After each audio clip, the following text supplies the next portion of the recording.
I have yet to cover Madison Beer on this channel. I had actually first heard of her as Evelyn on KDA, and I had actually heard a few tracks from her records here and there. Close friends of mine have always told me that she's underrated, all the while she's actually been really successful, scoring nominations for her second record, as well as Best Dance Pop nom for Make You Mine, the lead single to Locket, her third record.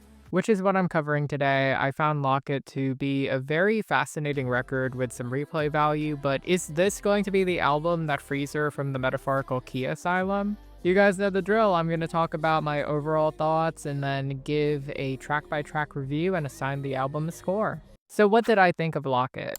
I actually went through and listened to both Life Support and Silence Between Songs. I thought that both of those records were actually really strong, though I did prefer Life Support just a hair more. Those of you who follow me know that I'm a little bit of a sucker for R&B influences, and there's a little bit of more confidence in the lyric work in the second album, but I did like the first a bit more. Life Support had mostly been produced by Beer herself and Leroy Clampett, so it really wasn't a surprise to me that I liked Locket a bit. Locket is comprised of 11 tracks. It runs at a brisk 33 minutes. It is her shortest record to date. I felt that towards the end because I'd actually hoped for more tracks and time with the album soundscape. I really came into this record thinking that Beer would be embracing dance as a genre, opting for speeding things up, but alas, she really loves her ballads, which is fine considering that they're mostly solid. The album's story is apparently about the disillusion of a romance, and it's conveyed pretty well by the track list. Tonally, I found this album to be somewhat of a continuation of Life Support's sounds, but with more maturity and a polish that elevates it. This album's very cohesive. Make You Mine being the lead single, even though it came out 2 years ago, makes a lot of sense because it feels like the blueprint that the rest of the album is built around. On that track, the mix of lo-fi dabbling with house elements creates like a complex maze of sound working against some pretty straightforward lyrics. I thought that that record was actually very smartly made, and I was shocked it only peaked at 9 on the Bubbling Under. There were 2 other singles for this record, Yes Baby and Bittersweet. Yes Baby was considered the end to a trilogy that she started with Make You Mine and had on 15 Minutes. That track, honestly, I just felt it was such an unabashed electropop should-be smash that's probably going to be a SoulCycle staple for years. Bittersweet, on the other hand, was actually her first Hot 100 entry and was a turn towards something more lyric-driven. It's a breakup anthem carried by synth-heavy production. As for the album's deep cuts, Angel Wings and Bad Enough were my instant favorites. I actually think that Angel Wings should have been a single. I honestly do think that it embodies this album's experimental vibe best, and it has an outro that you just have to hear to believe.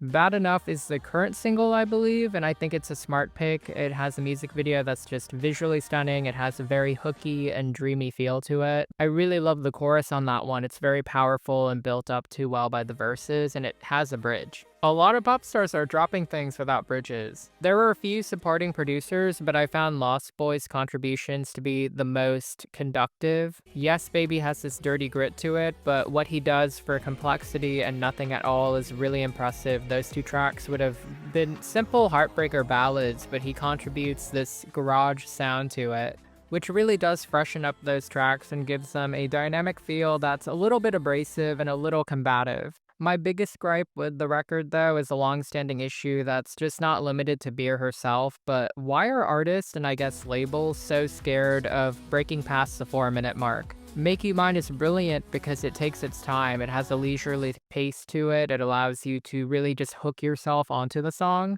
Angel Wings is the longest track on the record, and it's one of my favorites because it really just takes the time to make these turns and play around with the melody in ways that shorter tracks just can't. One track that I just really wanted to see lengthened was Healthy Habit. There was just not enough time to develop it. It's too short. I do think that the real argument that Locket makes is that Madison doesn't need to prove herself anymore as a singer or songwriter. I think that the last record had been kind of a test of her writing abilities, whereas on here it's just not forced. Like, the writing is a little bit more naturalistic, there is a heavy production slant on it, but the writing holds up on its own. This record doesn't really commit to being an EDM masterpiece that she could probably deliver, nor does it really evoke dark pop, but it does show that Beer has options on where to go next and the skill to pursue those paths if she wants to. And now it's time for the track by track. Locket theme opens the album. It's like an opening warning that this record is about someone that she's already left behind for her own sake. Sonically, it reminded me a little bit of the intro on Ariana Grande's My Everything, but more narratively focused. The line, "Everything I could ever need is within me," is the record's mantra. It's something that she comes back to on the closing. Yes Baby is this thumping 80s throwback that narratively serves as a recounting of how she likely felt at the start of the relationship. I think it's very poppy and glossy. There's like a rave-like enthusiasm in there. In the context of the record, it's about capturing that smitten feeling that someone falls into when they're confident and they're into someone. That chorus is just very laser focused. It escalates. I kind of wanted that energy throughout the record. It reminded me a little bit of Challengers and also Sue from the Substance vibe-wise. It's a shame that it didn't smash.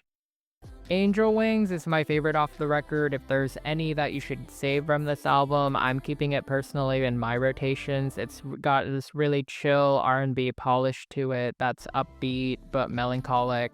I just love how resigned she sounds on this. At this point in the relationship, she's starting to see the cracks and have her doubts. I found it to be a track about denial. It's a track where she recontextualizes Angel Wings. It's a common symbol for innocence or someone passing away. It's reframed as a way for her to get over her lover. It's like coping. She'd rather believe that this man is dead than accept the truth that he's just not the angel that she fell for. The outro slowly falling apart and dissolving, it felt like a descent into hell for me, and the illusion just breaking apart. Then we got For the Night, which really reminded me a lot of Billie Eilish's Billie Bossa Nova. It's really the tone and the tempo of how she sings in particular on this one, but beyond the resemblance, I do appreciate it as a silky, well-produced track with some pretty engaging production choices. The accenting, using layered, breathy vocals, and the way that the guitar kind of punctuates her voice at certain points, it makes for a really rewarding listen on my speakers. And it's one of the more immersive tracks on the record. Bad Enough was an instant smash for me. I'm a sucker for synths. I felt like this was an effortless, dreamy production. The lyrics are very raw. She touches on the struggles to be alone. It takes a lot to admit that you're jumping from relationship to relationship and struggling with your mental health. Everyone around her is telling her that she just needs to go, but she's like unworthy in her own mind of a really good love, so she's just holding off on leaving because it's just not bad enough to go. It's a situation that, like, I feel is one of the more universal elements of the record. I feel like a lot of people, like even listeners who might not identify with Beer, they might see themselves in it. And the Shining inspired music video sort of adds to that obsessive need to hold on to something that's haunting you, that you just can't let go of. Healthy Habit is vocally one of the most impressive tracks. The runs towards the end and the interplay that she gets to do with her own vocals genuinely got me. It was just a bummer to me how short the track was and how while it did build up towards the end, it just kind of peters out by its conclusion. I would have really appreciated another verse just because I think the metaphor that she's laying out here, saying that her love is not a healthy habit and not worth doing again, it has so much more room to kind of like mine from emotionally. But I really love that sample of the Adventure Time scene where Marceline tries to remind the Ice King that he had been her father figure when he was Simon. I thought it was a really nice allusion to a series that she clearly loves.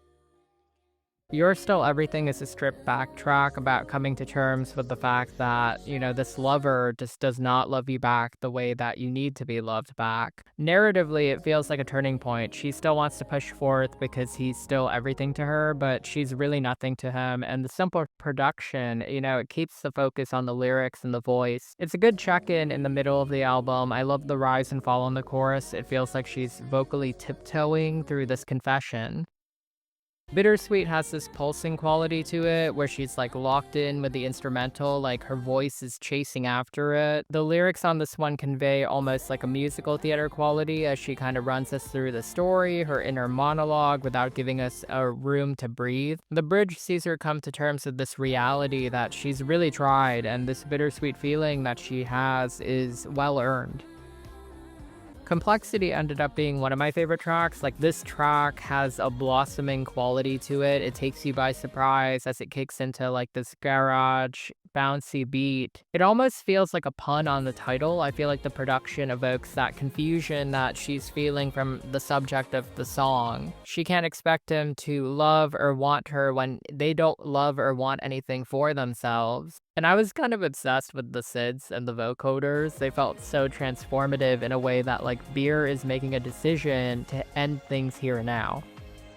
And then we got Make You Mine, which I think is a marvel of a song. The more I listen to it, the more I love it. It has been nearly 2 years since it dropped. The repetition mimics this fugue state that you enter when you're in the throes of passion. It has a spiraling quality to it, where she really just succumbs to the need to make this lover truly hers. I love that second verses line about fantasy to life. I tried to understand it in the context of the album. I think it might be about finding desire in something else or someone else, and that giving closure, that knowing you can still want someone else just on your own terms is power. The album closes on Nothing at All, which I think is a great closer. I think that it's the true end to the relationship. It's unique in that it really speaks to the anxiety that she's facing about feeling happy and realizing that the weight that this relationship had on her, the higher you rise, the further you fall, and soon you're left with nothing at all. You know, it just out of context feels generic, but the way she sings it, it feels like a truth. I just really felt that line on the last one before the drop towards the end, where the instrumental takes over for the song and she vocalizes her pain into a void. I just kind of envisioned this being the moment that she like closes that locket once and for all. Overall, I found Locket to be a pretty solid and surprising record. I'm happy to give it a 7.6 and a recommend. I personally think that Beer is overdue a breakout. There are a couple of songs on here that could be the key out of that metaphorical key asylum I mentioned earlier. But as we all know, it's on the general public to turn the keys and set her free, and I hope they do.